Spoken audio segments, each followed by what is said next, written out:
parents today are fed a very steady diet of hysteria-producing stories in the media, the latest being the one about the baby who was kidnapped 23 years ago. And CNN had an entire segment yesterday on how to prevent your child from being kidnapped for the next 23 years.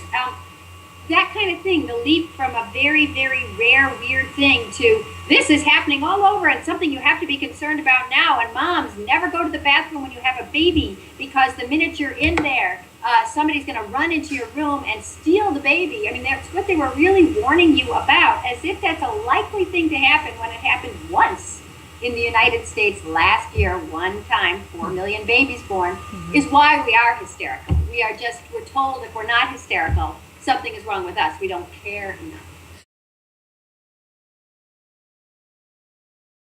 So how do we go about not falling into the trap then of helicopter parenting?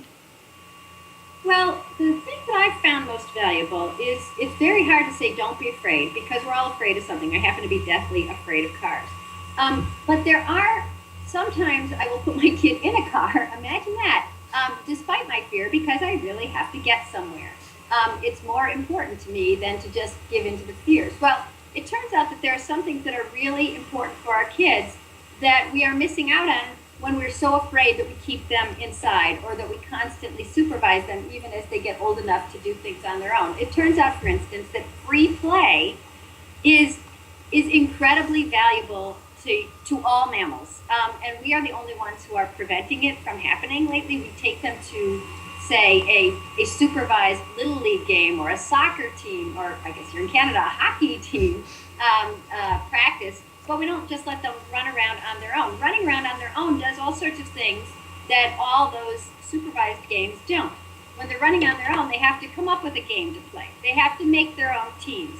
They know that if one team is so much better than the other team is going to quit and go home. So it allows them, or it almost forces them, to be social and to think in terms of interactions and to weigh things. And then they have to stay in the game, everybody has to play by the rules. This is something that teachers spend their whole years on. Pay attention, now it's your turn. Don't speak out of turn. Now you have to hand in your paper. It's due, pencils down.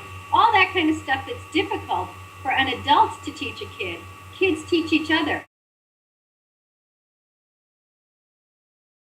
Try to pay a little less attention to all the messages of you're doing it wrong, your kid is going to get screwed up, and by the way, they're in horrible danger, and did I mention that they can't do anything on their own? And just, I don't know, drink a cup of coffee while they go outside and play. That'd probably be great.